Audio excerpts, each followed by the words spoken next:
10 ফেব্রুয়ারি 2025 ধানমন্ডি 32-এর কথিত আয়নাঘর থেকে একটি হার, এক পাটি জুতো এবং একটি জামা উদ্ধার করে পুলিশের অনুসন্ধানমূলক বিভাগ সিআইডি। এরপর থেকেই যেন ফ্যাসিস্ট হাসিনার পিতা শেখ মুজিবের বাড়ির এই জায়গাটুকু নিয়ে দেশের মানুষের মনে রহস্য বাসা বাঁধে আরও তীব্রভাবে।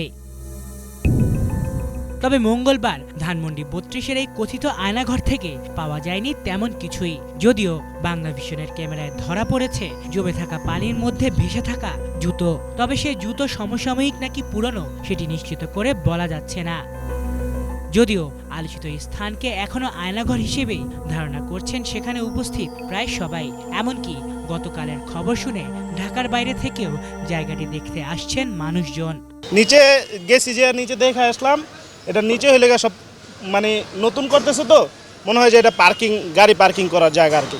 হয়তোবা তাদের প্ল্যান ছিল এখানে গাড়ি রাখবে, এরকম কোনো কিছু একটা, হয়তো তাদের ভিতরে অন্য কোনো প্ল্যানও থাকতে পারে, সেটা আমাদের অজানা আর কি। সবাই আসলে জালিমের কোন রূপ এটা বোঝা বড় মুশকিল, যেহেতু কিছু হাড্ডির অনুসরণ পাওয়া গেছে, হইতেও পারে তার জন্য সে কিছু করতে পারে। এর আগে রোববার গোপন বন্দিশালা আছে এমন সন্দেহে ধানমন্ডি 32-এর বাড়িটির বেসমেন্ট থেকে পানি সরানোর কাজ করে ফায়ার সার্ভিস, যদিও সেখান থেকে কিছুই পাওয়া যায়নি। ধানমন্ডি 32-এ শেখ মুজিবের বাড়িতে গত 5 ফেব্রুয়ারি বিক্ষুব্ধ জনতা ভাঙচুর করে। প্রথমে আগুন লাগিয়ে এরপর তা বুলডোজার দিয়ে ভেঙে ফেলা হয়, যেটিকে আওয়ামী লীগের 15 বছরের হত্যা, গুম, নির্যাতনের রাজনীতির নির্মম পরিণতি হিসেবে দেখছেন অনেকেই।